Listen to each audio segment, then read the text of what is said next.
Let's talk to Jay, who's calling in from Missouri. Jay, you're live on Truth Wanted. Hi, Jay. Oh, hello. How are you doing?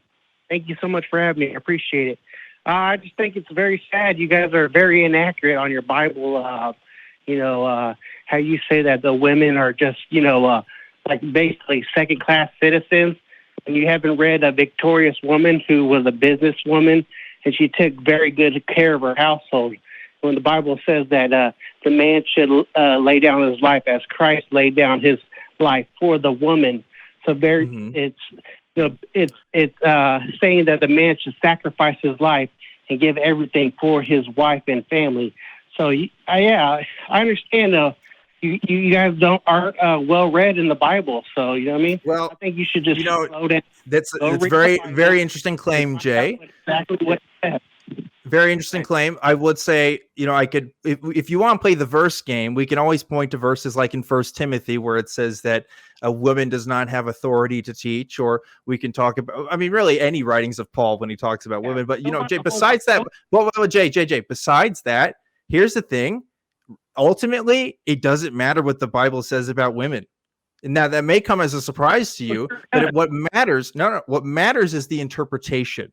Okay, because everybody has their own interpretation of what the Bible says. But as long as people are interpreting what the Bible is saying as to say, this is how men should be and this is how women should be, that's what's going to actually materially affect me in the real world, right? The truth is, since the book has been written, since the parts of the book have been written at different times, like people have been interpreting this stuff and have been influeing their life based on what this book is saying. And now, like progressive Christianity has come to a point where it's like, oh, well, we want to take the good parts of this book and, you can kind of reinterpret this because the book still matters for these people. But really, like I said, it ultimately doesn't matter. You have to look at the cultural and material effects of what this book has done. And Jay, you have to agree with me throughout history, right? Women have not had the same rights as men. Women have not had the same expectations as men. And it's largely due to in part on how people have interpreted this book. Why is it that we're a Christian country, but women did not have the right to vote until about 100 years ago? Why? It's because they did not have the social expectations at the time. That's not has nothing to do with Christianity, sir. Sorry, absolutely does. Is this not a Christian country where we're not founded on Christian values? Can I speak? Can I say my voice without? If you're going to talk about what the Bible says, I'm really not interested, Jay. Despite your claims, I'm very well versed in what the Bible says. No, you're not. You're. And it's very sad what she was saying, too, because if she's faking the Holy Spirit, who does that? I understand people do that, but come on, man. You know why I did it? Because if I didn't, I would get pushed down the stairs. Pastor pushed me down the stairs because the Holy Spirit wouldn't make me fall over. And I also did it so that people wouldn't know that I must have some hidden sin that meant that God was ignoring me. That's why I faked it. I faked it because if I didn't fake it, I could get physically hurt by the pastors who were praying for me. And also, I've read the entire Bible more than once, front to back, and there are numerous verses talking about the inferiority of women compared to men. There's a verse right now I'm looking at. The men are worth 50 shekels of silver, while women are worth only 30. So many verses about women need to submit and be quiet. Rape victims, female rape victims, are to be stoned if they got raped in the city and didn't scream loud enough for help. Clearly, God has so little value for women. And yes, there are those other verses that you're bringing up about a husband must lay down his life for his wife. And there's also the verses about women must submit to their husbands and turn the other cheek. And so how do you think those Bible verses are interpreted in a situation where we have domestic violence, where the woman is to submit and literally turn her other cheek because the male is the head of her household? Whether we like it or not, the Bible does say these things, and it is interpreted in these ways. And so I feel like I can agree with both you and Dan here. It's like we can talk Bible, and I know Dan can too, inside and out.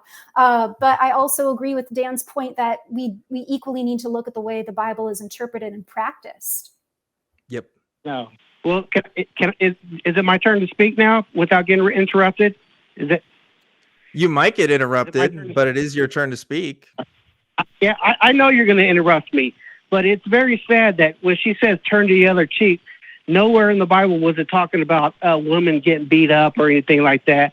No, that's just, saying, hey, if your enemy, go the extra mile for your enemy. If you read the whole thing, you know what I mean? So once again, you just take everything out of context. And so therefore you're not right if you take everything out of context.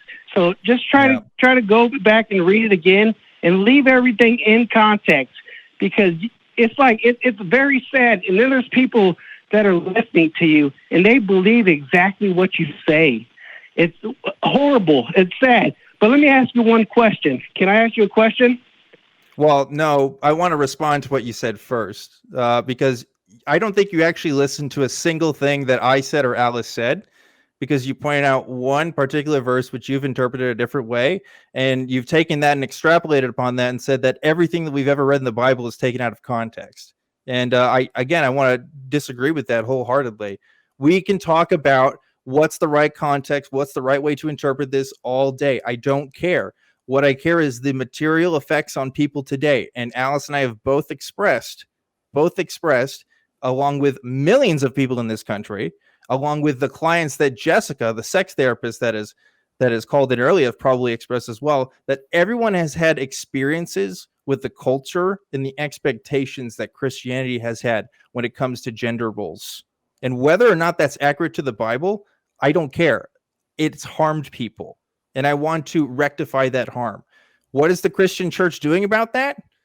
I don't know, Jay. You'd have to tell me, because they weren't doing anything for me when I was there. I'll be gladly some lady could pull my engine and my transmission, in my diesel, and go ahead and fix that. Go ahead, feel free. I wouldn't stop you. You know what I mean? Go ahead. But you know what? 9 out of 10 women can't do that. Sorry to tell you that, bud. Not to say that they don't have the capability. Jay, why do you think? Well, let's talk about that. Why do you think the expectation isn't put upon women to make mechanical repairs? Do you believe it's something innate to women? Okay. Do you think they want to do it? No, that's not what I asked. Do you think I'm asking about the capacity of a person, right? You're saying that 9 out of 10 women aren't going to do it, whether or not they want to do it. I'm asking, do you think they even can? I didn't say they couldn't. I said they don't want to work that hard. They don't want to work that hard? But we live in reality. We don't live in a fantasy world like you say that men have vaginas. Man, wake up, bud. I never seen a man with a vagina. Where did you see that at? Tell me. Where did you see a man with a vagina? Jay, listen, I know that you're asking me questions here, but I'm keeping track. I'm trying to keep track of this conversation so we can go like somewhere with this. I'm talking about like right now. You are talking to me about your expectations of women. Okay, this is my point. You've made the claim that most women don't want to do the hard work, and and where do you get that view from? Is this this world that you think that you've observed in reality, and based on your observations you've come to this conclusion, or is there something else at work here? Because I'm willing to bet that you have an idea of what men and women should be that comes from the Bible, right? And that probably affects your worldview. I didn't say that. You twist. I'm willing to. If you heard me, I said I'm willing to bet that's where it comes from. You can confirm whether that's true or not. But here we go. I worked in. Any woman could get a job faster in a man's in construction, in any mechanical shop, because they're a woman. And guess what? When they see the physical, the 10-hour days, the 12-hour days, they don't want to do it, bud. Sorry to tell you that. What the fuck does that have to do with anything we're talking about, Jay? I don't give a fuck what you think about women working in construction jobs.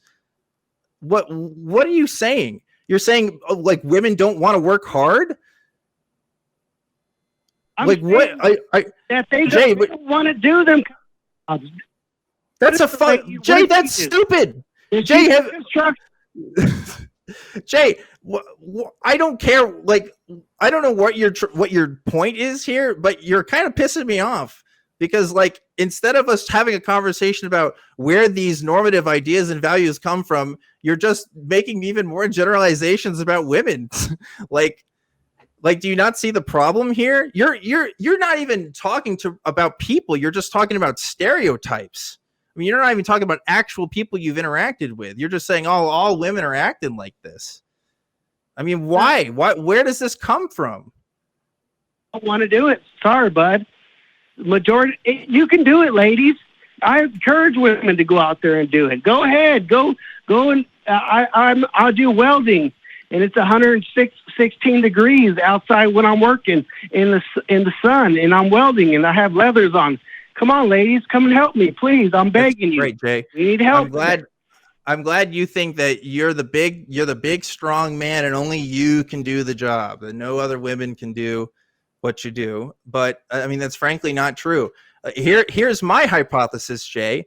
Maybe it's because women and men have been socialized into working into different fields of work and have different expectations on what kinds of careers they should have based on how they're going to provide for their family, what other people are going to be thinking of them, what kinds of work hours they should be having. You know, there's a lot of these things you should consider. And I'm willing to bet you, Jay, in a more equalized society, in a society that normalizes these kinds of roles and expectations between men and women to be more equal, you're going to see more welders, women welders. You're going to see more women who are interested in car repairs or whatever you were talking about. Let me ask you this question: if society is not equal, why are they hiring women faster than they're hiring men in construction? Why would they do that? Because they want to have a more equalized workforce. Okay, all right. So therefore it is equal, correct? So the workforce currently isn't equal in terms of gender. No. Well, you're not going to see it, just because you're just blind to facts. I'm sorry to tell you that, but can I ask you one more question? What facts am I blind to? We can go around all day long, but you're not going to see it. Sorry, bud. I'm sorry to tell you that you're not going to see it. I don't even know what I'm trying to see right now. What, that I should have this view of women are infantile and can't do manual labor? Like that's the only point I've heard you here so far. Like, I don't even understand. Like, is this what you called in? You want to talk about? No, I didn't want to talk about that. I was talking about the Bible, but you're stuck on women being equal, and which is untrue. So you're the one that went on a rant about like saying women can fix your car or whatever, man. I don't know. Like, this is a very silly conversation. I'm not used to this kind of talk, but look, I don't know if you ask me a question, I give an answer that you're going to give me a follow-up anyway, but you can try. I'll give you one more time to kind of start to have a conversation with me, but otherwise I think I'm finished here. Simple question for you and her. How would you feel if you were wrong and there is a hell and you led everybody that you're listening to a burning hell? Hypothetically speaking, how would you feel? Yeah, I'd wonder why there's a God who claims to be all good and throws his creation into an eternal suffering. I don't think that's on me. I didn't put those people to hell. God did. Can I get her answer too? Yeah. Yeah, my answer, I suppose the first thing that came to my mind was I suppose I feel as bad as I did about how I feel about the people that I tried to bring into Christianity, which ended up being and is really harmful for some people. But to Dan's point, I also I think that God is ultimately responsible if there is a God and if there is a hell that he made. I always wondered why people would say that God's love is unconditional, and yet to experience his love in heaven, it was on the condition that we believed in that Jesus died for our sins, which meant a large chunk of the world's population would never get that chance. And so I thought that made God kind of a monster for making a hell that they had no chance of escaping, because the missionaries couldn't get there in time, is what I thought when I was a Christian. And it was like, oh, well, that's, that troubled me deeply about God, that he would make it that way. And it troubles me now, the idea of a God that made it that way. Yeah, the Bible doesn't say that people that never heard about Christ go to hell. It doesn't say that. Sorry to tell you. Does But, Jesus not say that he is the way, the truth, and the life, and that the only way to the Father is through him?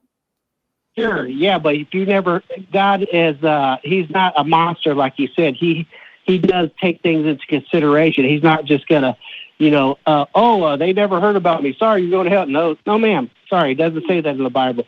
But let me ask you this one. No, but Jay, but you do agree he does put people to hell, though, right? Like he does put people to eternal suffering, eternal conscious suffering. I agree that you didn't care about none of your callers going to hell, that you led to hell. Okay, but you agree that they are going to hell. Like that is your opinion. I've asked a lot of atheists this question, and they've never considered the people that they were leading to hell. Because why? Well, because we don't think they're actually going to hell, Jay. Like, but here's the thing, right? I'm not taking him there. God is the one that's doing it. That's not on me. He can change the rules. He's God. He doesn't have to do that.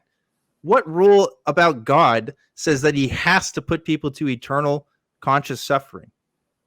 Hey, well, what rule does it say that rapists and murderers have to go to prison? What rule is that? Is that the law of the land? That's man-made laws. But why does God have to put people to eternal conscious suffering? Should evil people go to prison, or should you just let them roam free? Well, we don't put them to eternal conscious suffering, though. And if we had the capacity to, I don't think I would. I don't see the reason. Have you been to prison? Have you been in a cell all by yourself? You go mentally ill, bud. You go crazy. I don't know what. So guess what? You get punished for the wrongs that you do. It's very simple. Very simple. Okay. So, but okay, what is the wrong in not believing in God? Like, honestly, what is the wrong here? What am I doing that's so bad that means I deserve eternal conscious suffering? Sure. Well, basically, you broke his law, you lied, you stolen, you cheated. In your mind, you have hate in your mind, which he considers murder, and God is perfection. So the Bible says that there is none righteous, no, not one righteous. So therefore, we all have broke his laws, and so therefore, either you pick the side that's good, or you're picking the side that's evil. And if you don't pick any side, you're still picking a side. So, let's break this down. Simple. Let's break this down. You have this belief, and you cited that this belief is coming from the Bible, right? This is what the Bible says. So why should we believe what the Bible says to be true? Because evolution is the biggest lie known to man. That has nothing to do with the truth of the Bible, right? People have been talking about the truth of the Bible before evolution was even a concept. So why should we believe in the truth of the Bible? Why should you? Because the Bible is accuracy. It's accurate. Why? How do we know that? How do we know that the Bible is accurate? Because you don't know the origin of life. We don't come from monkeys. Every atheist scientist. Again, my personal view, Jay, I got to interrupt you because my personal view of the origin of life has nothing to do with the veracity of the Bible, right? How do we know that the Bible is truthful and honest? Like I just said, it's historically is proven facts.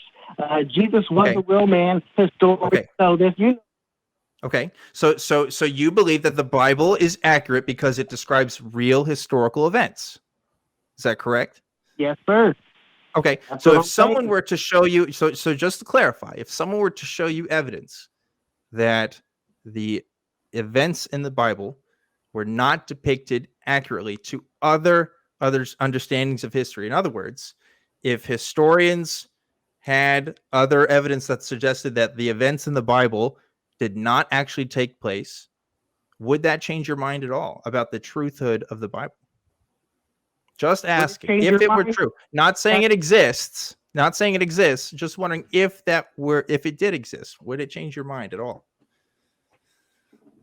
I wouldn't. I know atheists are atheists. They lie. Atheist scientists and historians, they lie. So Okay. I would definitely be skeptical of them. Okay. For sure. You know what I mean? So, but I would. That's fair. I would listen. Yeah, 100%. Okay. That's good to know. That's good to know. So the truth of the Bible is based on its historical veracity. In your Historical. view. Okay. Everything. That's what I need to know, Jay. That's what I need to know to have a conversation with you. So here's where I would take it. And I've been talking a lot. I really want Alice to kind of talk in this conversation as well. Based on my understanding of history, based on my understanding of how the world has come to be from the Big Bang up to now, I don't think the Bible has accurately foretold not only modern history in times of humans, but also ancient history as well. Like if you're talking about Genesis 1, Genesis 2, these kinds of stories, and up to the flood, things like that, I don't believe they actually describe historical events. And the reason why is because of the other fields of study: archaeology, anthropology, geology, other fields of science do not seem to light up with the events of the Bible as they literally depict them, right? So, and this isn't just one field of science or two fields of science, multiple fields of science. And the consensus that has come to from those communities seem to portray a different picture of not only human history, but also Earth's history and the universe's history that are not correspondent with the Bible. And therefore, it causes me to be suspect of the Bible's origins and of its veracity. Because I have to ask myself, how did these people 2,000, sometimes 3,000 years ago, know all this information about the world? Where did they get their information from? It would have to be either a divine source or something else, because they didn't witness a lot of these events. These are people writing from oftentimes different time periods, right? The people who wrote the book of Genesis did not actually live in the times that Genesis we're talking about. They're hearing stories from somewhere. So they're either hearing it from other people or they're just made up. That's the only real conclusion I can come to without having any sort of divine intervention in play, Jay. So that's really and sincerely the reason why I don't share the worldview that you have. But you have to study everything. You know what I mean? Till this day, kids still memorize the Torah. Still to this day, kids still memorize the Quran. You know what I mean? Okay. It's not common over here in America, but over in the Middle East, that is very common. So, okay. And I understand that there is multiple events that will coincide with the Bible all around the world, in China, Mexico, everywhere, you name it, of the flood. And, it's not, everything's not going to be exactly the same. I disagree. And I don't want it to be. If everything was the same, I'd be a bigger skeptic. So I understand. I understand. We really don't have any more time for this conversation, unfortunately. We do have some other callers we need to get to, Jay. But maybe on a different conversation, we can talk about what sources you view when it comes to what you seem to be talking about, the flood story in the Bible there. I'd like to explore that with you. But for now, we've just been going on this call for a really long time. We really got to talk to some other people. So I am going to let you go. But thank you, Jay, for calling in. And I hope to hear from you again sometime. Alice, I'm so sorry. I've been talking a lot in this conversation. No, it's all good. The only other thing that I would add to that is that if you look at, there's a lot of Christians who are also archaeologists and scientists who can agree that the Bible, large parts of it were plagiarized from other previous existing texts and other spiritual things. So it's not just atheists, scientists, or historians. I don't blame you for not trusting them. I wouldn't either when I was a Christian. But there are plenty Christian historians and scientists who can also present these facts to you, as you like to call them, facts. Yeah, I agree. And the next step in that conversation, I think, would have to be talking about what sources we're looking at. Where are we getting this information? Because we can talk about the Bible and what it says, but then I want to look at what academic journals are saying and what methods these people are using to come to these conclusions, and compare that to the methods that the authors of the Bible used in their conclusions. And I have to say, I don't know the methods that the people in the Bible used, because they don't say it. Sometimes it's just off the top of their head. It seems like sometimes it's from oral traditions. You can look at that and you can talk about which is more likely to be true.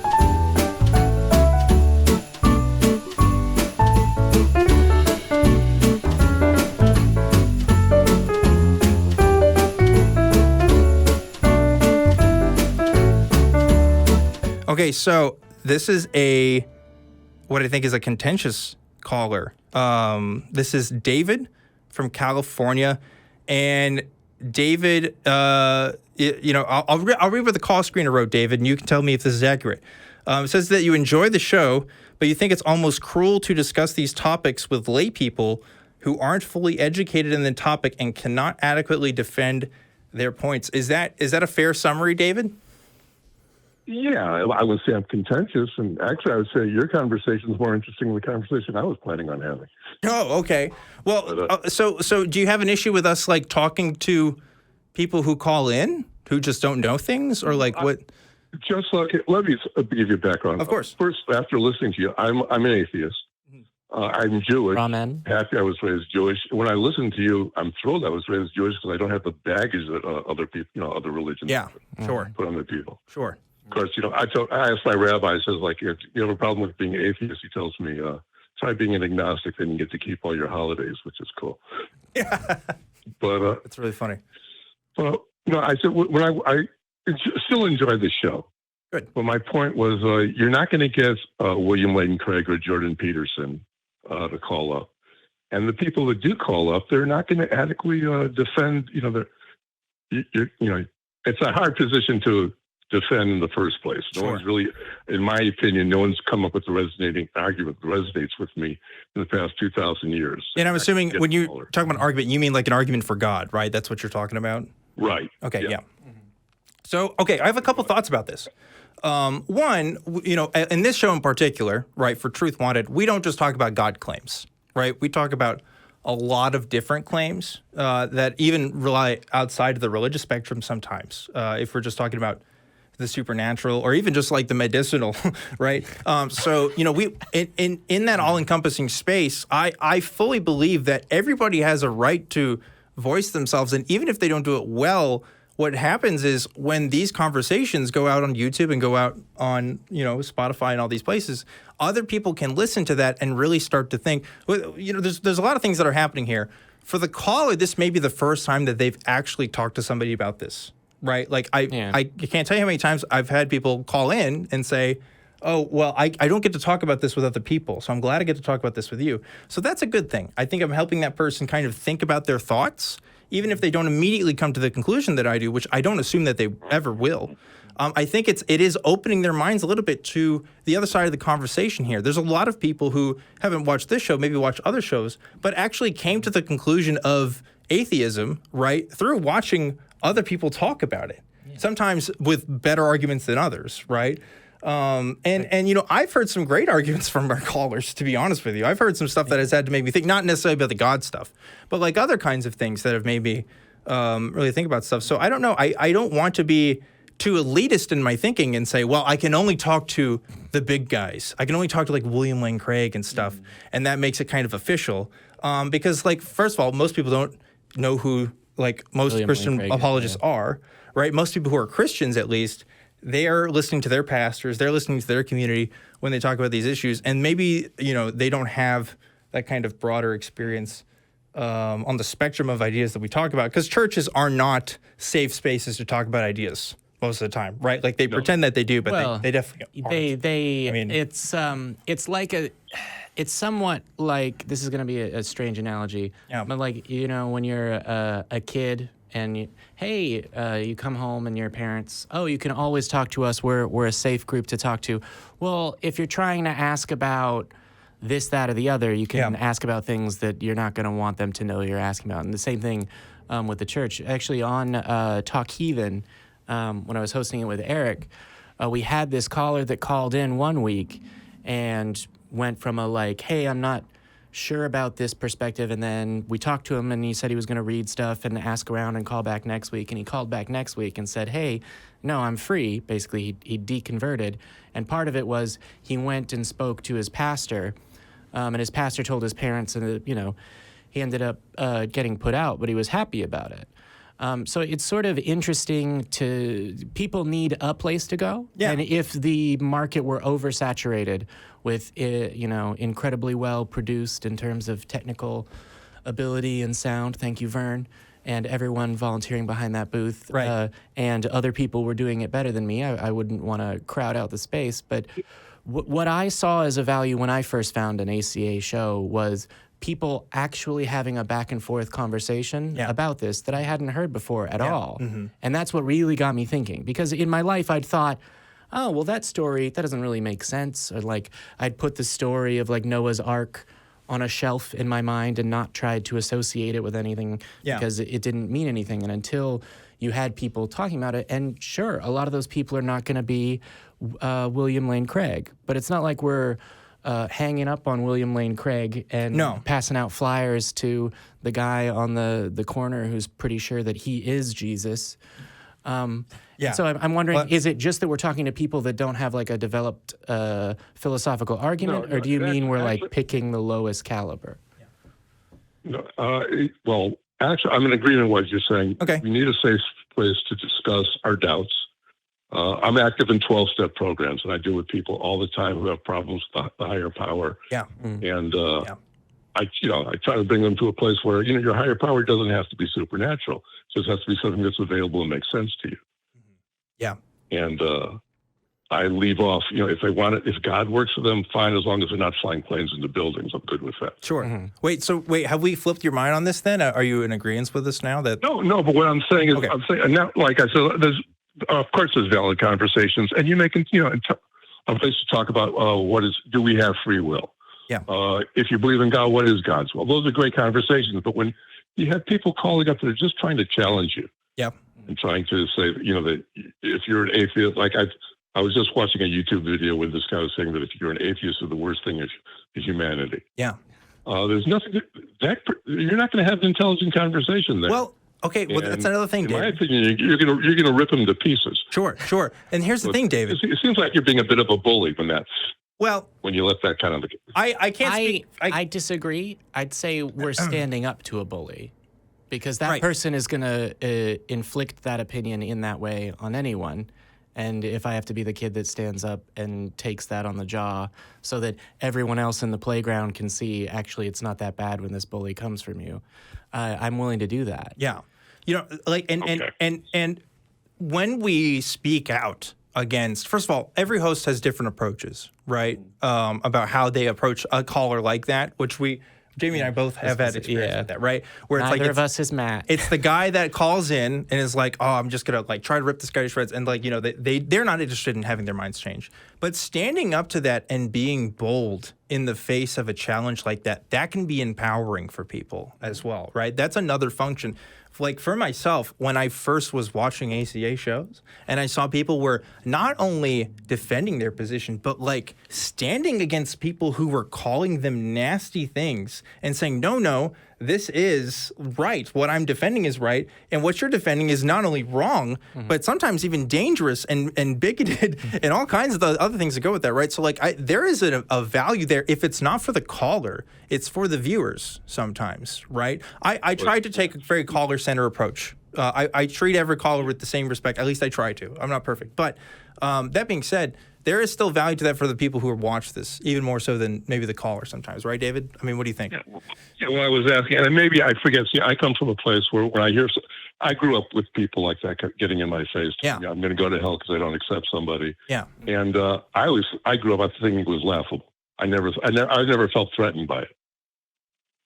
Yeah. Well, but some people do. It's hard to me to see that you're standing up to a bully, because I've never seen them as being powerful.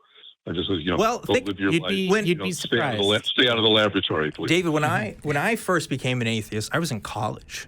All right, I was still living with my parents at the time, or I had to move back in with my parents. I didn't have a lot of social power or mobility. I couldn't, and not to say that my parents were oppressors. I don't believe that. My parents are good people, but they have problematic beliefs, and that caused issues in my relationships with them and also with my community and other people that knew me as a Christian, right? So in that time of my life, I didn't feel empowered at all. I didn't know any other atheists in real life. really before I started getting involved in the community and stuff. Like, and so like, again, like seeing other people talk about it, that does have a sense of empowerment for people who don't have that, right? I'm glad that I can be a voice for somebody, honestly. As narcissistic as that sounds, I mean it in the best way possible, right? It's the same good feeling you feel when you do anything good that helps someone else. Yeah. It just so happens that this also means you get to show up on camera and everyone knows your name. And sometimes that means dunking on fools. Okay, sometimes that means dunking on fools. I'm not going to dispute that,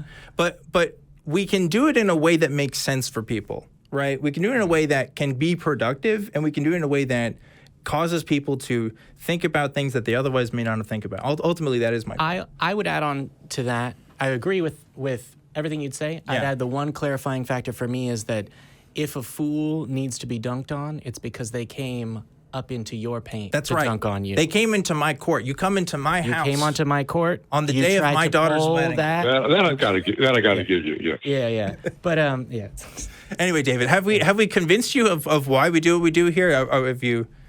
What do you think? I have a better understanding. Okay. In the sense, like I said, because I didn't have the same experience. Yeah. You know, when I told people first time I told people I don't believe in a supernatural God, or that everybody's said, so who cares? Yeah. I mean, it was a lot easier for me. So yeah. I'm not your focus of right. I came from Waco, Texas, David. Okay. I don't know where you came from. It's probably not Waco, Texas. You know what I mean? Like, I think that is, and I mean this in the most sensitive term possible. There is a privilege that comes with being a non-believing person in a majority non-believing area, right? In an area where people do not care. There are better and worse places. Sure. There are easier and harder places to live life as a non-believer. And there's a spectrum to that too. I'm not saying that I had the worst time possible. I would rather take my position than some of the ex-Muslims I've talked to that come from Muslim majority. You know what I mean? It's Saudi like, Arabia. there's different spectrums to that, but like that was still a struggle that I had to deal with. And now that I'm an adult, now that I pay my own bills and stuff, like, it's not as big of a problem. But I had to transition to that. I had to figure that out. And so hopefully, what we do is a resource for other people who are also figuring out, and also just are passionate about these issues, who still think that it's important, despite the fact that they may even be from regions where belief doesn't play as big a role. At least Christianity doesn't play as big a role, right? So anyway, David, I think that's all the time that we got for this call. But I appreciate the discussion. Nice talking with you. Nice talking with you too. Thanks for calling in, David. It's important. I'm using a lot of Gen Z terminology today, but it's important to vibe check us, Jamie. It's important to figure out why we're doing. Are you saying it's important for me to vibe check y'all? No. For everybody to figure out what we're doing here, right? Because what are we doing here? Right? Yeah. Are we here to Otherwise shut people you lose down? The script real fast. Yeah. Yeah. Are we here to make fun of? I'm not here to make fun of people. Sometimes people look bad when they make their calls, and it is a call-in show. They don't have to call in to talk to us. I'm not going up to people. If someone, if it was a MMA open call and you were in the octagon and it was some sort of event that they did for newcomers and you were a champion, and then someone showed up in a clown outfit and tried to beat you with a squeaky rubber duck, no one could really blame you for making that person tap out, as humorous and cartoonish and circusiousness that brings. But yeah, you have a beautiful mind for analogies, Jamie.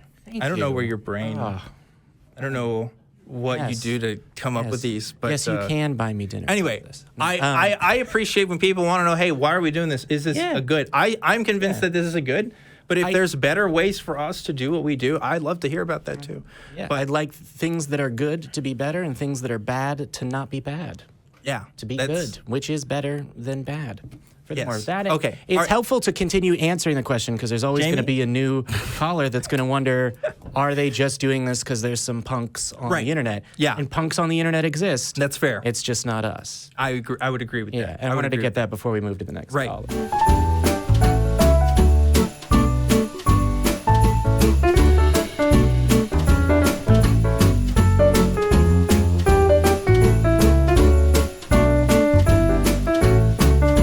We're going to go ahead and talk to our next caller here. We have Jim, Jim, who's calling in from New Jersey. Jim, you're live on Truth Wanted. How's it going? Hello. Hello. How's it going, Jim? This is like atheist. Well, that's correct. This show is primarily hosted by atheists. Yes.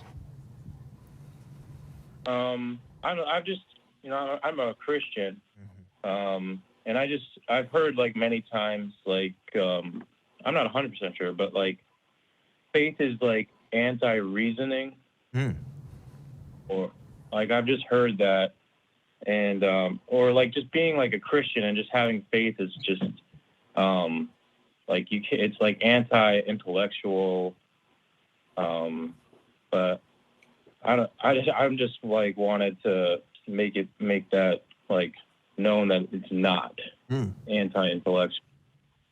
Interesting. Okay. Well, maybe. What do you think it is? Yeah, I was gonna say, have MD. Maybe you take this one first. I'd like to hear your thoughts. Yeah, Jim. What do you may have heard it said that faith is the excuse people give when they don't have good reasons. What's your definition of faith? Okay. Yeah.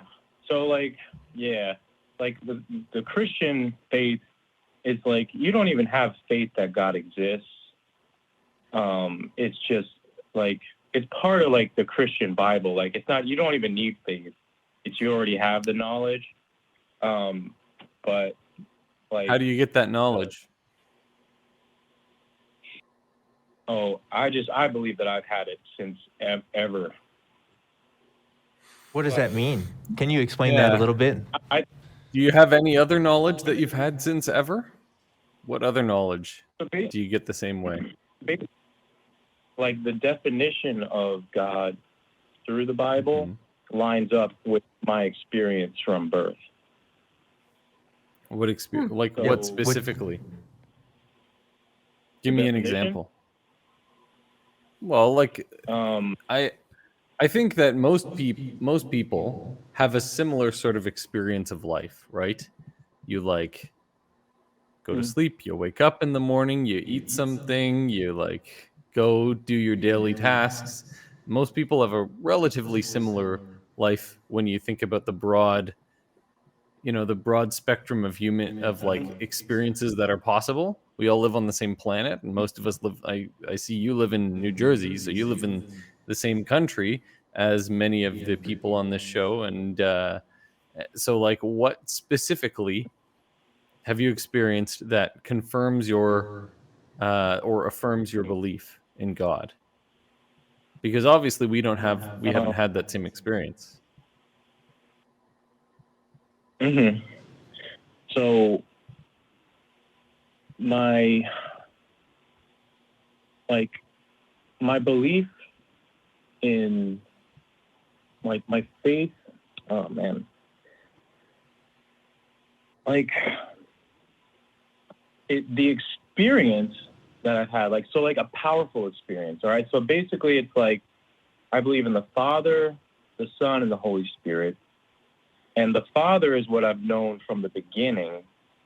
And through the Son and faith on the Son to give us the Spirit is what. This sounds like Christianese to me. I don't know what this means. Can you explain it like I'm an idiot atheist? Yeah, I'm explaining like I experienced the power of God through the Spirit after like say 26 years when I heard the gospel. Yeah. But what does that mean? What does it mean when you say you experienced the power of God? What does that mean? Give me a specific example of an experience you've had. An experience of the power.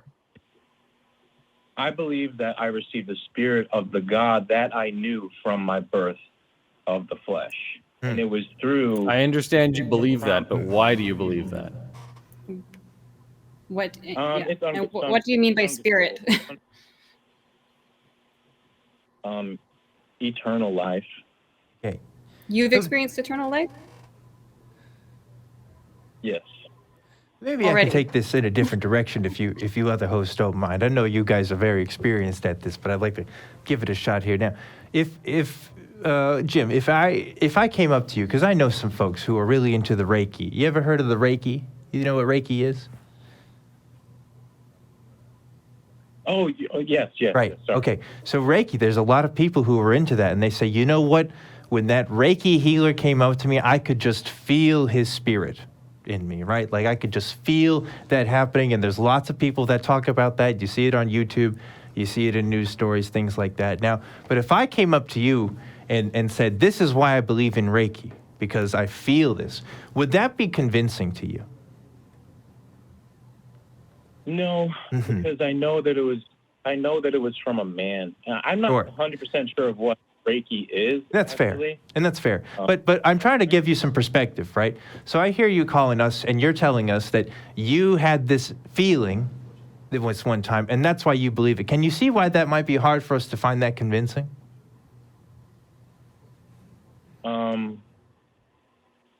Yeah, I know.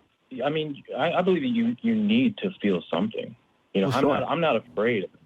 You know, I don't see how God can actually, how can we not feel anything, right? But it's also wait a minute. Jim, do you think that we as atheists that we don't feel anything? Well, I think no, I don't. Okay, because I think we feel things all the time, right? We feel things just as much as any Christian or anybody else. But the difference is we don't attribute those feelings to the supernatural, right? We typically have natural explanations for all of those feelings.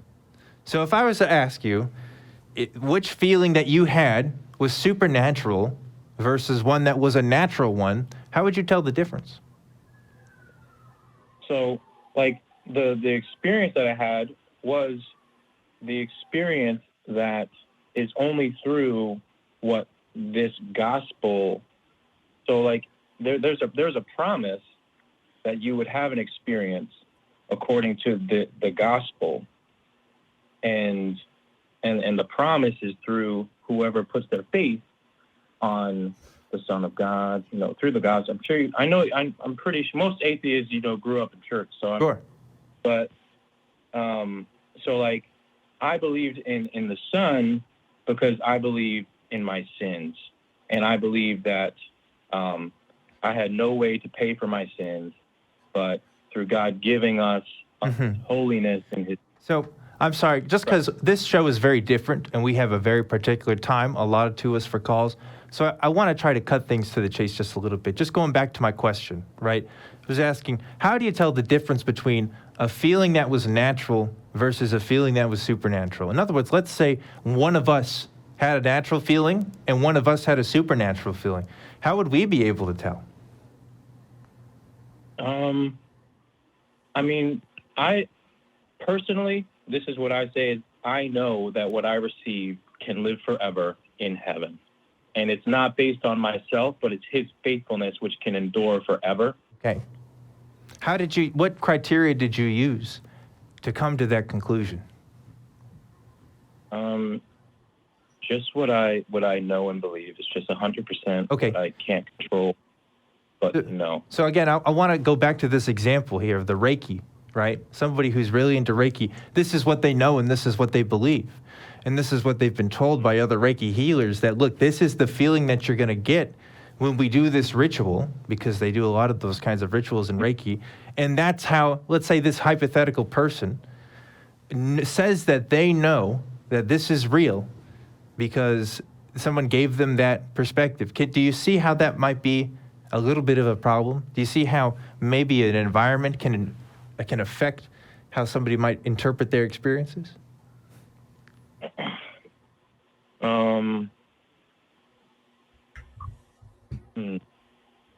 Yeah, I mean, it's so they had they went to Reiki. I'm sorry, I wasn't following. Well, so again, with Reiki healers, right? And again, I'm just pulling out an example because there's a lot of different examples you can make of this, but I'm just picking on Reiki for a second. So we go to the Reiki healer, and somebody goes up to that Reiki healer and they say, you're going to experience a feeling when we do this ritual because this is what this practice teaches. And then they do that ritual and they experience that feeling. And that's how this person knows that Reiki is real, because they experience that feeling. Now, I think you can see the problem with that, Jim, right? The problem is, of course, the problem is that they're telling them what they're supposed to interpret based on that feeling. But you can interpret a lot of different things based on a feeling, right? It doesn't have to be just one particular train of thought. In other words, feelings might not be the most reliable way of knowing something. Do you at least agree with that? Well, when it comes to God, like say Reiki was telling you that you would experience God, I wouldn't believe that for a second. Yes. But do you see how if somebody said a baptism or if a prayer you experience God, why we wouldn't believe that?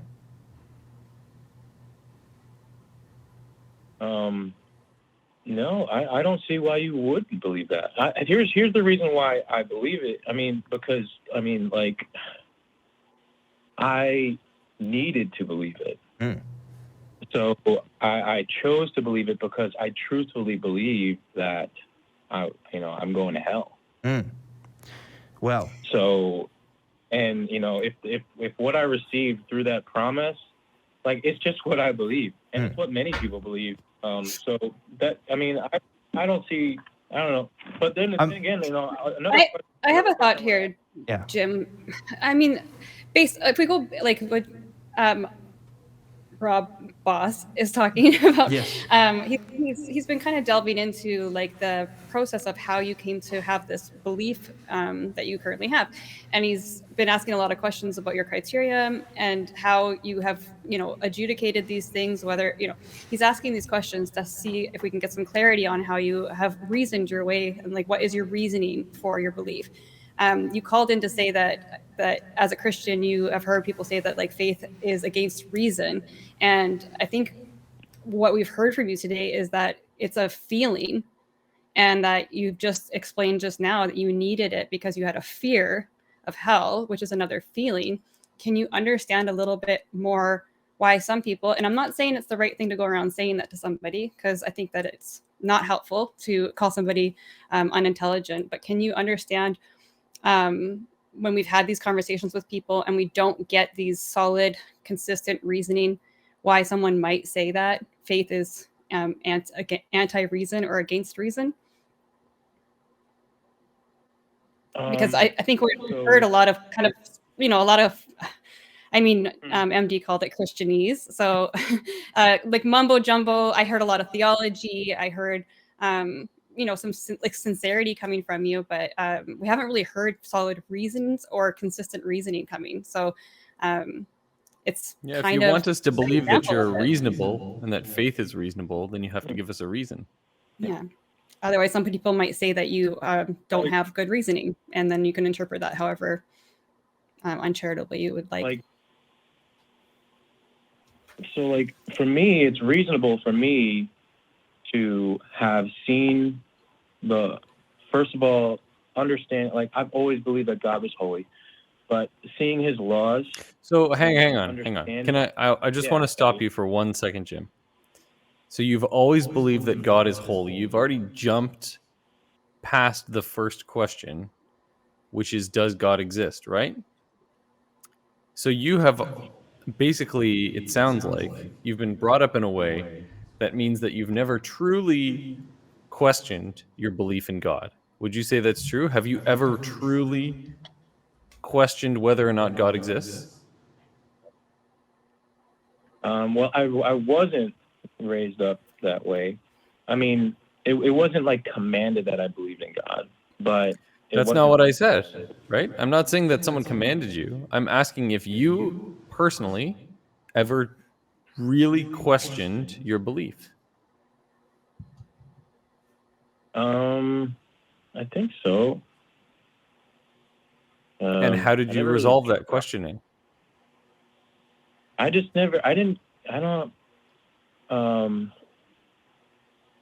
never cared to I always thought it was good, but I just That's a different question, right?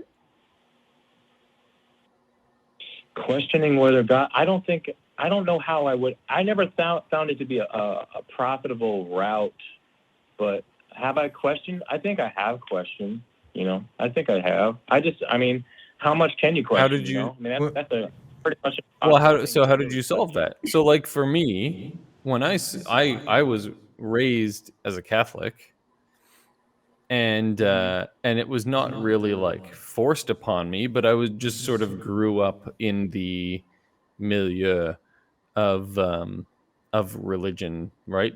Everyone just talked about God as though it was, it was real and it was a thing, and it was a thing. It was, as normal to believe in God as it was to, believe that gravity existed. And I never questioned it until I, read some books. I went off to university. I started thinking about other things, and it made me think about my belief in God. And so I decided to resolve that question. I had to go do research, and I started reading and listening to people talk, and watching atheist experience and things like that. And so I did some research and I did some thinking of my own, and I figured out why I believe the things that I believe. And so I'm asking, my question to you is, if you're saying that you really went on this, you had a period where you were questioning whether or not God existed, how did you resolve it? What was your method?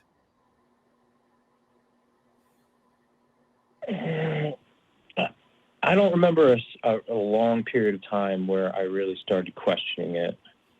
But I'm sure, I mean, I wasn't really, religious growing up, and, God wasn't really and it just wasn't, he could have been, it could have not been. But, I mean, I never would have said that I don't believe in God, or he can't be real. It was just always. Well, I'll put it to you this way. Ooh, we got some wolves howling in the background with this spooky Halloween episode. We do have to sort of get things going with the show here, because we got some other surprises fun planned. But I want to try to end, have some sort of resolution here with you, Jim. Objectively, Dan, he's from a town called Waco, Texas. You may have heard of Waco, Texas. It got very popular in the news because of a cult there called the Branch Davidians, okay? And they actually still exist, the ones that are left out there on the compound. But, the short of it is, they truly believed that the man that lived at that compound was the Messiah, and that they gave them that sense. They believed that because of the feelings that they got from that man when they talked about his holiness and his experiences. I can't take away the experiences of those people, right, that lived on that compound. But you and I both know, Jim, that David Koresh is not the Messiah. He's not holy, right?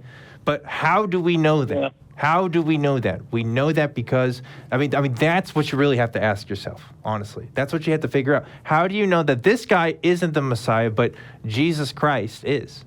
Or any other person, for that matter? Yeah. Well, I mean, I already believe that I have the Messiah. I know you do. I believe that. But in our eyes, Jesus really isn't any different than anybody else saying they're the Messiah. So we really have to think about that. Yeah. But Jim, we do have to get things going here. But I do appreciate the conversation, and maybe on a normal night, I think objectively, Dan would probably want to talk to you instead of me. I'm just a painter. I'm not really, this show host thing. I offered to fill in for his services tonight. But Jim, I'm gonna let you go with that one. And thank you so much for calling. Honestly, I appreciate your candidness and being able to talk to us, especially to three atheists. That's spooky. It's a very spooky thing to talk to three atheists. I mean, near Halloween, no less. That's bad luck or something. I don't know. Something could happen to you, but I'm sure you'll be okay.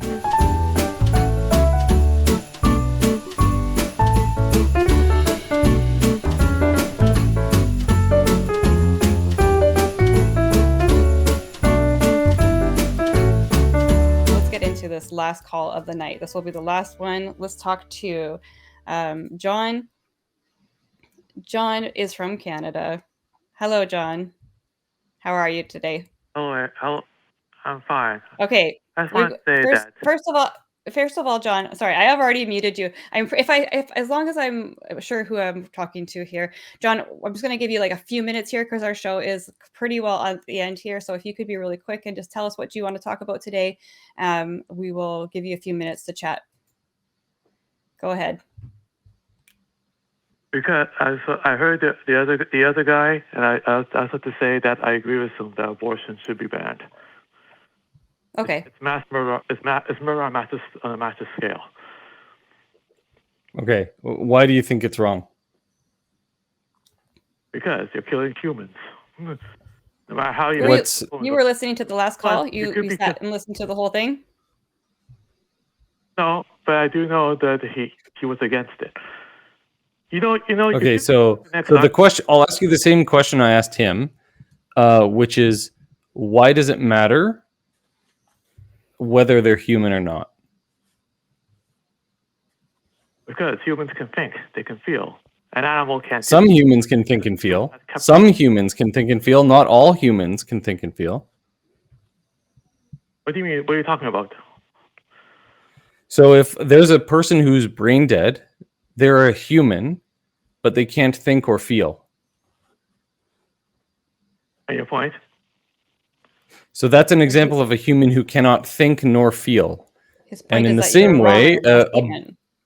same way, a bundle of cells with no nervous system can neither think nor feel. Right?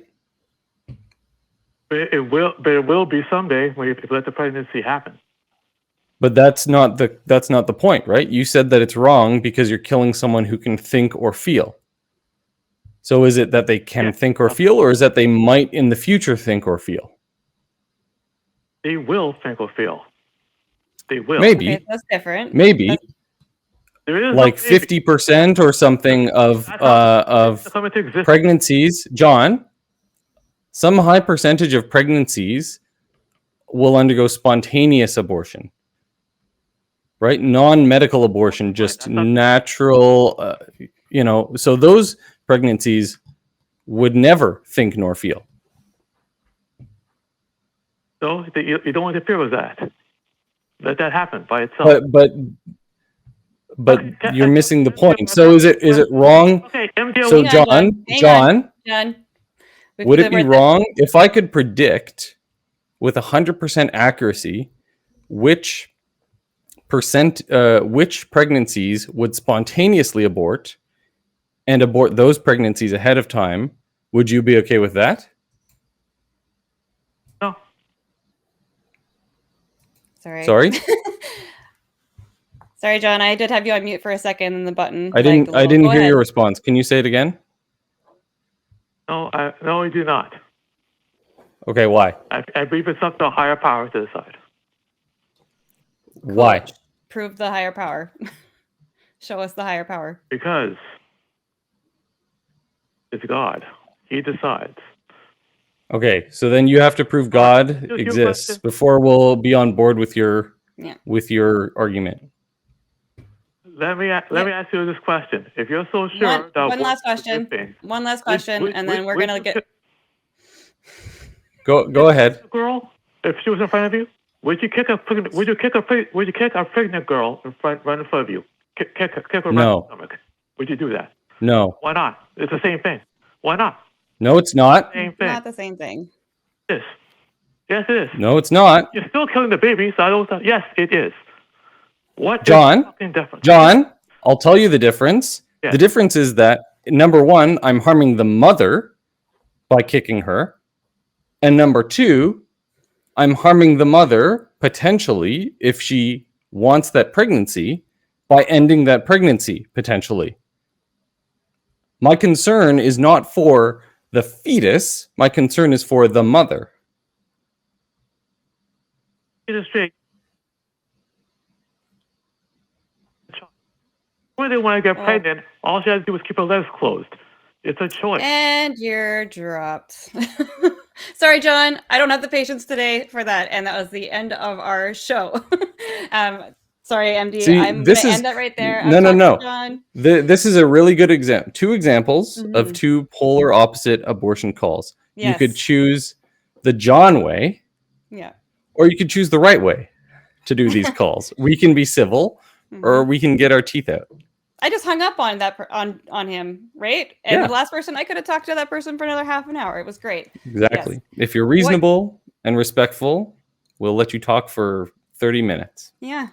And come call us and make some sense. Come call and tell, like, have an idea of what the heck you're going to ask us about to start off with. Don't just say, that guy doesn't like abortion. I have no idea what he said about it, but I agree with him. So, meh. And then move the goalpost 100 times. So that's what I foresaw coming. So I don't think it was worth it. I don't appreciate comments like that at the end. So sorry, Nope. Don. I'm not sorry.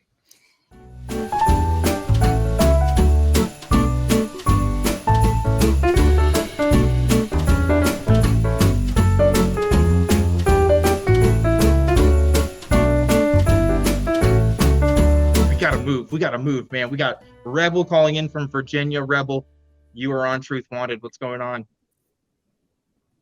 Hey, what's up, guys? How's it going, Rebel? What do you got for us? I'm not sure if you can read the topic I typed in or not, but I told you a little. Well, our call screener does write out a description for us. If you'd like, I can read it. It says, astronauts are paid liars to hide the God of the Bible in heaven above us. Atheists are the poor victims of sci-fi space propaganda. Quote, NASA is set up to deceive the whole world. Amen. That's true. Okay. All right. Our call screeners doing their job then. That's good. So that's a lot, Rebel. Where do we start? Where do we start with that? It's quite a bit. I mean, what do you want us to do with that information? So astronauts are paid liars to hide the God of the Bible. Yes, they are, because when you look at NASA's budget, which you guys would argue is to do whatever they want to do with space missions and stuff like that. I would just say a lot of it is used for not only very nefarious agendas has to do with occult secret society stuff, even as bad as child trafficking. But we don't have to get into that. But it has to do with paying off the astronauts to lie to the whole world. Yeah. Okay, how do you know this to be true, right? Because obviously that's against what most people believe about NASA. So what source of information are you referencing that makes you very obviously confident in your worldview? I mean, of a very wide variety of resources are researched thoroughly for the past. What's your best? Years. Give me your best one. Because I'm assuming you don't work at NASA. Right, I'm assuming you aren't on the inside of this, so you're having to reference other people, right? So just tell me one. Well, instead of just doing a he said she said kind of thing, first I would just stick to the science and my own empirical scientific observations of the Earth that we live on, and everything that I can see and that I can observe for myself is that we live on a level stationary plane. And that there's a bunch of evidence of a quote flat Earth. I like to use the term biblical cosmology because the Bible does describe a flat Earth enclosed in a dome called the firmament. But besides all the evidence we can get into, the one that does it for me is the fact that bodies of water always find their level at the surface. And speaking about this is very relevant because the majority of the surface of the Earth happens to be water. So how can you get over 70% of bodies of water, flat bodies of water, to make a ball on itself? You just can't do it. It's impossible. I wasn't asking about whether the Earth was flat. I wanted to know how you know that astronauts are paid to lie. Well, that's a logical conclusion you can come up with right after that, right? Because if you can conclude that the Earth indeed is flat and that we're enclosed in a dome and that nobody can leave this solid dome above us to get into this alleged concept of infinite, ever expanding space, as soon as you figure that out, then you can logically, almost automatically conclude that, okay, then astronauts claiming to go into space must be lying. And, you know, they're most likely they're not doing it for free, right? They must be getting paid a lot of money to do it. Okay, so this is a logical conclusion you've come to based on the premise that the Earth is flat. So you're saying, premise one, the Earth is flat, therefore, and well, actually, premise one, the Earth is flat. Premise two, astronauts say that the Earth isn't flat.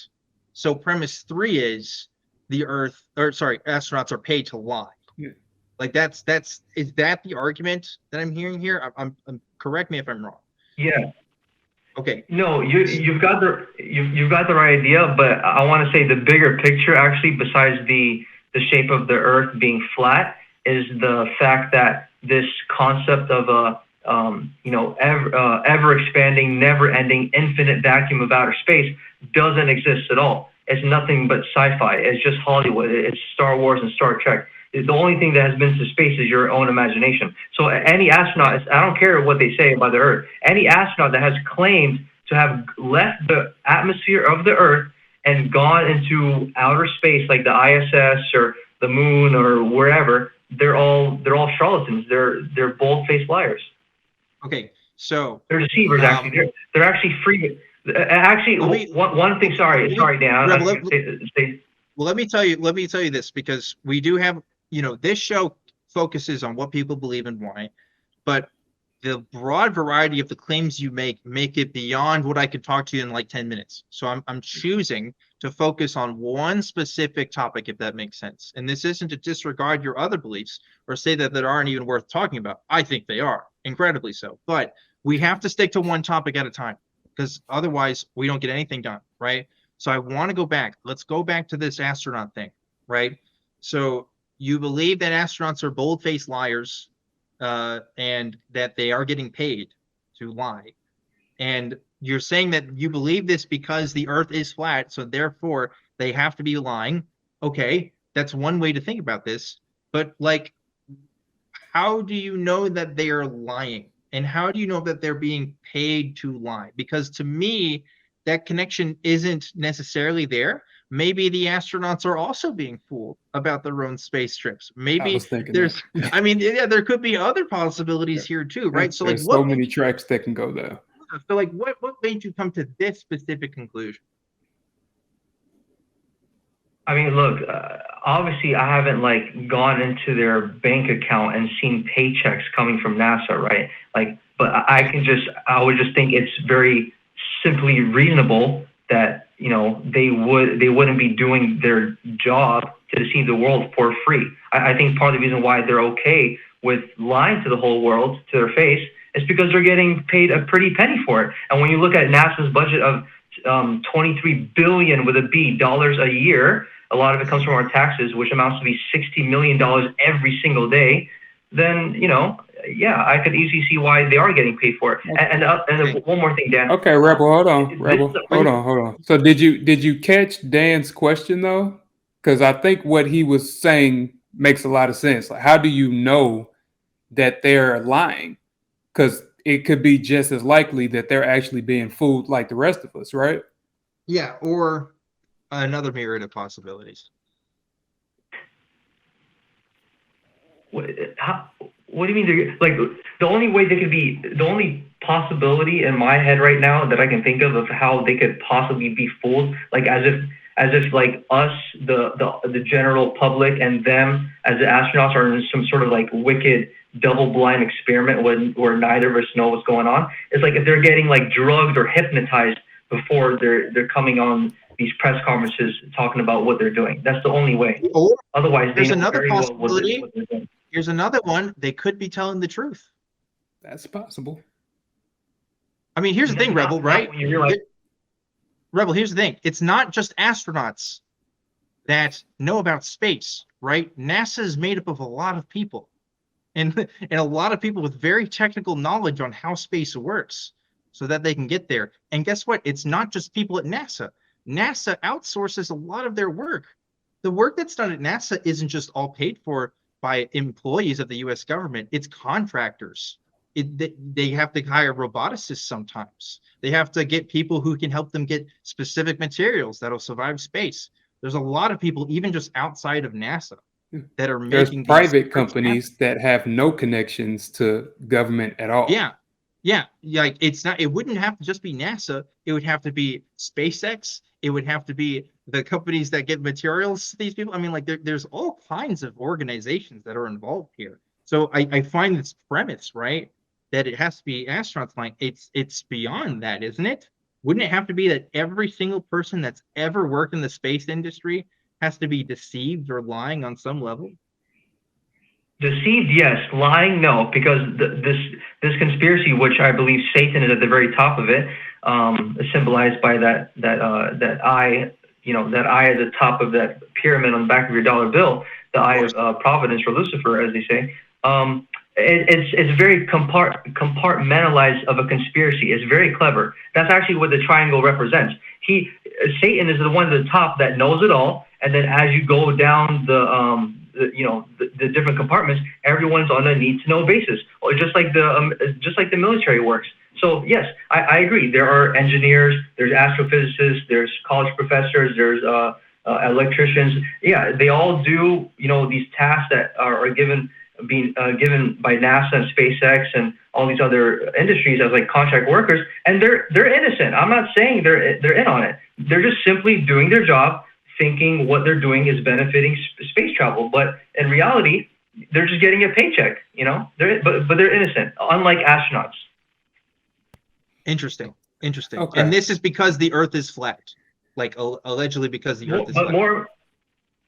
Or that the universe doesn't actually exist. Sorry, you did clarify on that point. That space outside of what we immediately see. I don't know where that ends.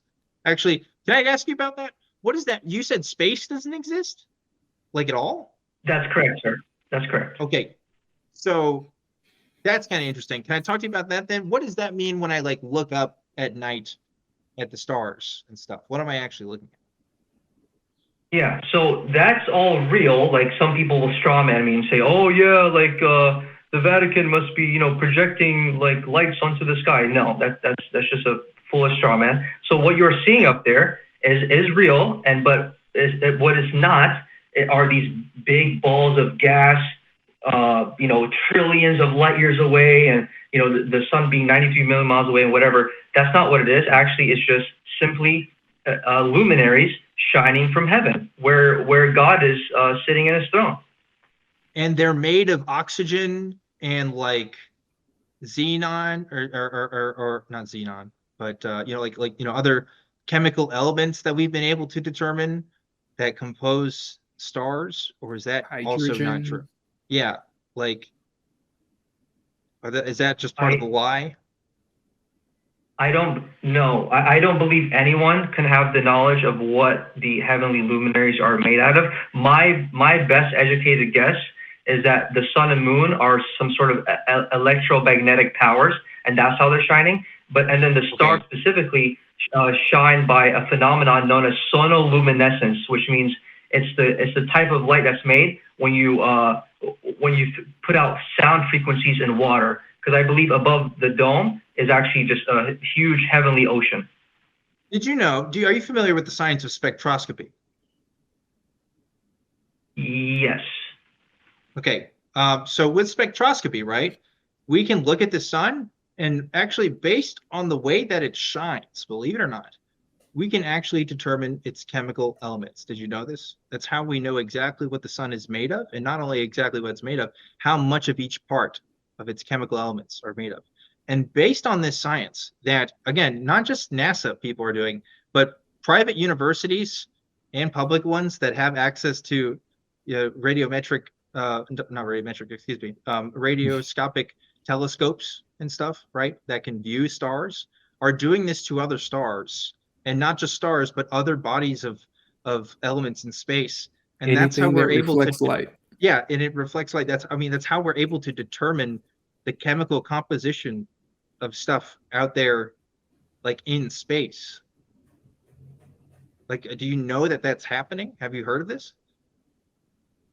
Yes, I have. I'm not, I don't find it to be credible, because I believe that there's water above the dome, and if the spectroscopy is not picking up water, then it falls flat on its face.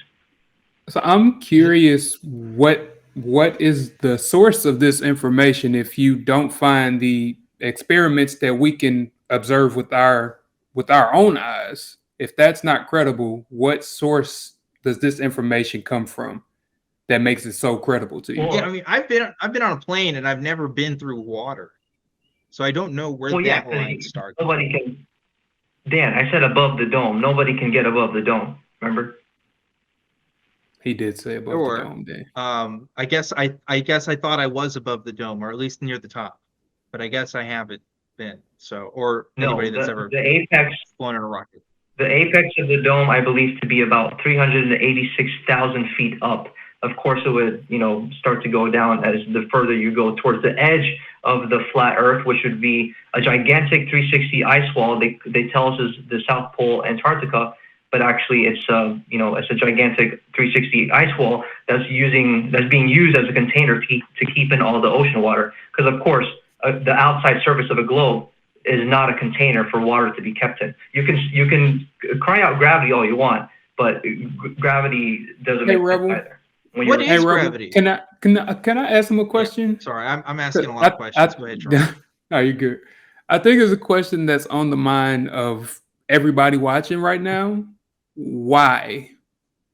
What is the reason for this conspiracy? What is there to gain by keeping this a secret?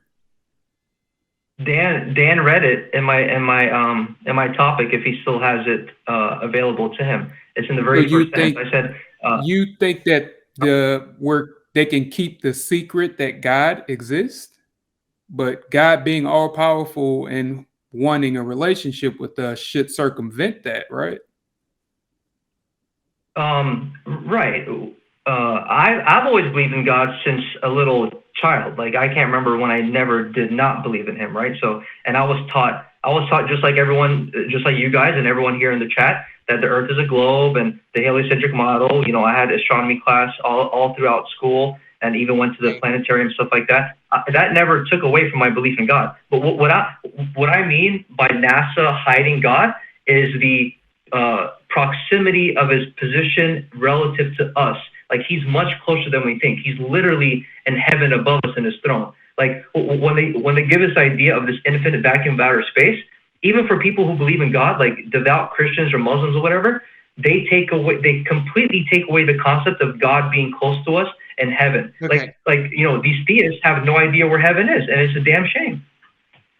Okay, Rebel. If let's say I go to the University of Hawaii, because they have a telescope out in Hawaii, right? It's a telescope that you can go visit. You don't actually get to see the telescope yourself because they're constantly using it. Like, you can apply to be able to use the telescope. It'll take like months, sometimes years to be able to use a lot of these if you have a particular project you want to work on. Again, not affiliated with NASA, but you go to this telescope that's looking at space by these private universities, or sometimes this is a public university, but sometimes private universities, I believe, have these. Like, what are they doing? Like, if you're an astronomy major, Reb, and you have the opportunity, which I'm assuming happens to astronomy majors who talk about their experiences, they go to these telescopes and they study with this data for a couple weeks. Like, what are they doing? Are they just sitting on their asses? Are they just not working? Like, what's happening? Why are they telling us that they're publishing these research papers with lots of facts and figures every single day? Are they just sitting there making all these numbers up? Like, what is actually happening? Because, like, ostensibly, you can do this too, right? Like, if you go to this university and you apply for an internship there or apply to work on a project, like, you can have access to it. So that's not being hidden, right? Like, if they're letting just students go in. So, like, what's happening? I mean, I'm not sure what else you can get besides looking through a telescope other than getting an up close look at the luminaries, which, by the way, if you actually get a chance to do that, they look absolutely nothing like the computer generated images that NASA. Yeah, that's because they do more than just look at stuff, man. They're taking other kinds of data besides visual information. Like what, bro? Like what? Like the elements that we were just talking about. Right. Well, that's one experiment. First of all, it's looking at it. You're thinking of the visible spectrum. telescopes at these universities look at more than just what's within the visible spectrum, right? They're looking through, you're aware of the vision spectrum, right?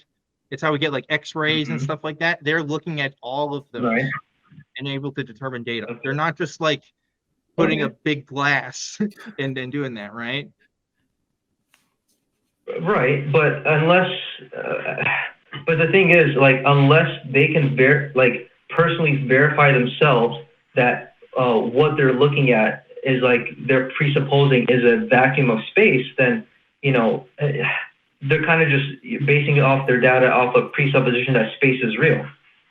See, this is what I'm getting at. This is where I'm getting lost, because it seems like you're doing a lot of presupposing, because we can give you all of these experiments and elements and all these things that how we know what we know. We can give you all these things.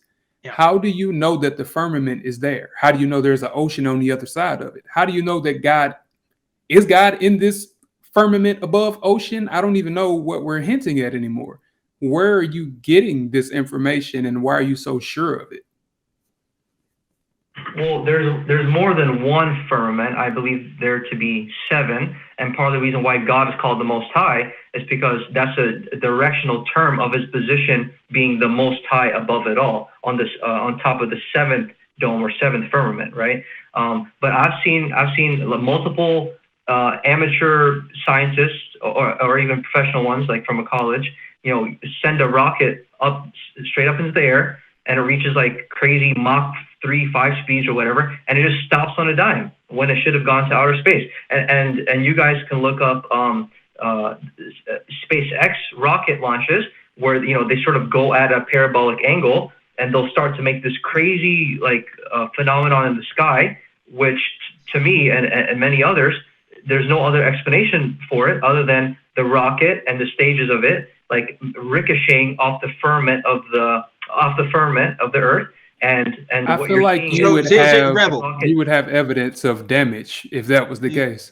Do you have independent evidence of any of the things that Jerome just said? Because what you're saying is, look at this stuff. The best way to explain is this other thing. Okay, what you're saying is, here is a possible explanation for these events based on what other people have observed. Is there anybody that has independent observations? In other words, is there somebody from a university or somebody who's actually looking at space, maybe yourself and other people in your community, that can actually confirm and say, look, we know that the composition of the firmament is water based on this? I mean, like, what I'm hearing is kind of what I heard with Daniel, is that we're instead looking at what other people have put out there and giving alternative hypotheses for what they're looking at. There's nothing independent going on here. It's just, well, here's what this video does, but they're doing X, Y, and Z, right? Well, Well, just to clarify, I didn't claim the firmament is actually made out of water. I said water is above it. I'm not sure what the firmament is made out of. When you look into the lexicon definition in the Bible, it describes that. I don't know how you know that. I need you to explain to me how you know these things. Because if you're trying to convince somebody of something, you can't just say this is it. Good luck with that. I need you to actually tell me why I should believe it. Let's put it that way. Yeah. Put it in a way that would make me believe it. Because right now I'm not seeing it. If you saw the evidence yourself, like it's probably going to be hard to convince you guys just over a simple phone call like this. Like, listen, I think, to be honest, I wouldn't be convinced either.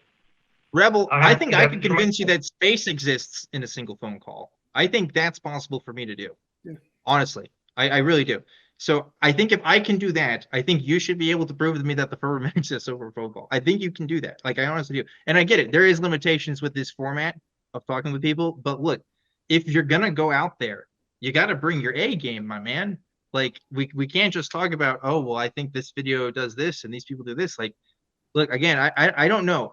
I guess the answer to my previous question was all these people that are applying for research opportunities at universities and other places to look at these telescopes and look at tools that examine space. I guess they're all just full of it. Also, I don't know how satellite TV works, but regardless, we're really out of time with this one, Rebel. I think I am interested in conversing with you because you have some very interesting ideas, but I want you to bring your A game with us next time, right? and not just like, oh, I want you to go. I mean, if you want to send me videos or something in the email, you can do that. But like, I think if I'm able to convince most people that space exists or other bodies of elements in space exist through a phone call, I think you could do the same for the opposite. I don't know. I think it's possible, but maybe I'm wrong. Maybe it's too complicated. Point is, whatever you want to do with it, we could do that. But we are out of time here, Raul. I hope you do call in a different time.